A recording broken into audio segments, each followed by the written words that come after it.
டெல்லியில் நடந்த விபத்தானது ரயில்வேயின் தோல்வியையும் அரசின் உணர்வின்மையையும் எடுத்து காட்டுகிறது என லோக்சபா எதிர்க்கட்சித் தலைவர் ராகுல் கூறியுள்ளார்.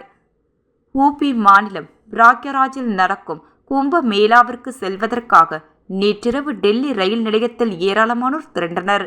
அப்போது கூட்ட நெரிசல் ஏற்பட்டது. இதில் சிக்கி 3 குழந்தைகள் உட்பட 18 பேர் உயிரிழந்துள்ளனர்.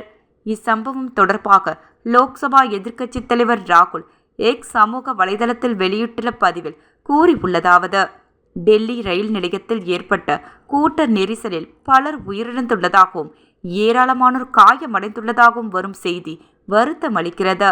இச்சம்பவமானது ரயில்வே துறையின் தோல்வியையும் அரசின் உணர்வின்மையையும் எடுத்து காட்டுகிறது. பிராக்ராஜ் நகருக்கு அதிக அளவில் பக்தர்கள் செல்வதை கருத்தில் கொண்டு ரயில் நிலையத்தில் சிறந்த வசதிகள் செய்யப்பட்டு இருக்க வேண்டும். இவ்வாறு அவர் அந்த பதிவில் கூறியுள்ளார். காங்கிரஸ் தலைவர் கார்கே வெளியிட்ட சமூக வலைப்பதிவில் ரயில் நிலையத்தில் கூட்ட நெரிசலில் பலர் உயிரிழந்த செய்தி வருத்தம் அளிக்கிறது. அங்கிருந்து வரும் காணொளிகள் மனதிற்கு வேதனை அளிக்கிறது. இங்கு ஏற்பட்ட உயிரிழப்புக்கு தொடர்பான உண்மையை மறைக்க மோடி அரசு மேற்கொண்ட முயற்சி வெட்கக்கேடானது மற்றும் கண்டிக்கத்தக்கது. பாதிக்கப்பட்டவர்களின் குடும்பங்களுக்கு எங்கள் ஆழ்ந்த இரங்கலை தெரிவித்துக் கொள்கிறோம்.